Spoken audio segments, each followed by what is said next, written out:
Décidément, dans le calendrier kimbanguiste, tous les mois sont véritablement riches en événements.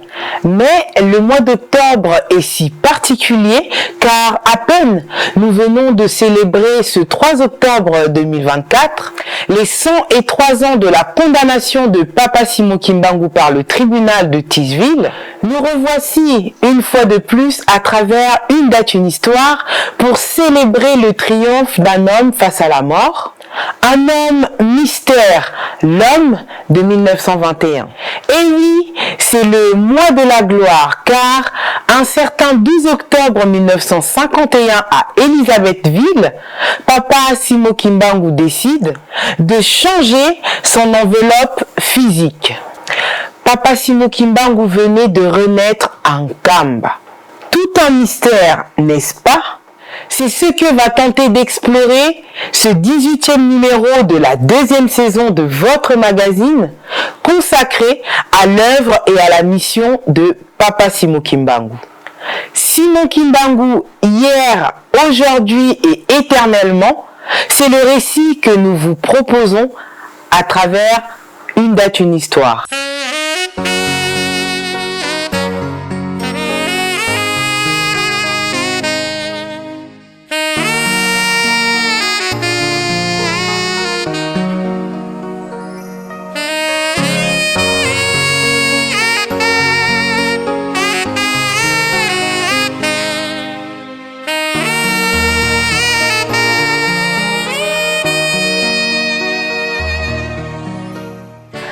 Phénomène par lequel l'âme après la mort physique s'incarne à nouveau dans un autre corps humain ou successivement dans plusieurs afin de poursuivre son évolution spirituelle. Telle est la définition de la réincarnation.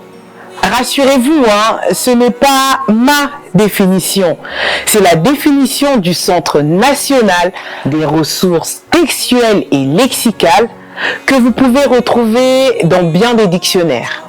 Encore une fois, nous n'avons conçu aucun dictionnaire à ce que je sache, nous, les kimbanguistes. Nous allons parler de la réincarnation. Et pourquoi? Parce que c'est ce qui définit le mieux la date du 12 octobre 1951. Petite piqûre de rappel, c'est pour la 3e fois qu'une date, une histoire aborde la date du 12 octobre 1951. Nous n'allons pas revenir sur les circonstances de la mort de Papa Simon Kimbangu. Le 13e numéro de la première saison est éminemment riche quant à ce. Nous ne reviendrons pas non plus sur le mystère qui se cache derrière les chiffres 12-10-1951. Papa Lukoki Mayala l'avait développé avec brio au cours du 5e numéro de la 2e saison. Nous vous convions à regarder ces 2 numéros si vous ne l'avez pas encore vu et à le revoir pour ceux qui nous suivent depuis le début. Les Égyptiens et les Grecs anciens connaissaient déjà le phénomène de la transmigration des âmes qu'ils appelaient déjà la métempsychose. Dans cette doctrine, l'âme pouvait poursuivre son évolution d'existence en existence humaine, donc la réincarnation, mais pouvait éventuellement s'incarner dans un animal ou un végétal. La deuxième acception ne nous intéresse pas vraiment pour le moment, mais peut nous aider à appréhender le contour des interdits liés à la consommation de certaines espèces. Mais pourquoi ce phénomène vieux comme le monde, banal pour les esprits scientifiques et éclairés, choque autant quand il s'agit de Papa Simon Kimbangu de 1887 et de Papa Simon Kimbangu de 1951, donc Papa Simon Kimbangu Kiangani. Permettez-moi de faire cette distinction car ça va nous aider à mieux comprendre ce phénomène. Tout au long de sa vie, Papa Simon Kimbangu va prédire mieux, va promettre son retour à 2 reprises sur cette terre. La première fois, c'était en 1910. Il fit la promesse de renaître en 1918. La deuxième fois, il fit la promesse de renaître à travers les enfants qu'attendaient les femmes de ses 3 fils. S'il est évident que Papa Simo Kimbangu en son temps s'est incarné en Papa Diangenda, son fils, d'où vient que ce phénomène ne s'applique que dans un cas et pas dans l'autre? D'où vient que Papa Simo Kimbangu Kiangani ne soit pas la réincarnation de Papa Simo Kimbangu?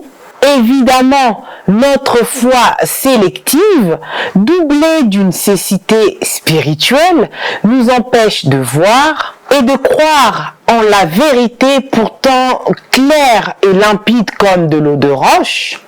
Le 12 octobre 1951 restera comme un repère dans la poursuite de l'évolution spirituelle de l'âme de Papa Simo Kimbangu, cette âme éternelle portée aujourd'hui par Papa Simo Kimbangu Kiangani.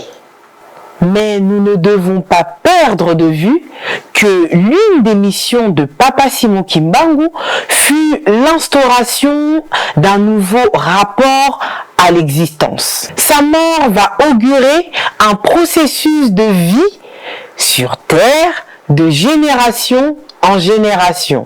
Vu qu'aucun corps ne peut résister à l'usure du temps, Papa Simo Kimbangu va établir un premier modèle de ce processus d'existence éternelle à travers son existence concomitante avec Papa Diangenda Kuntima. Puis, un deuxième modèle à travers la simultanéité de l'existence physique de Papa Diangenda Kuntima et Papa Simo Kimbangu Kiangani. Il est donc évident que ce modèle est perpétuel tant que les corps prédestinés à porter cette âme Kimbangu existent déjà.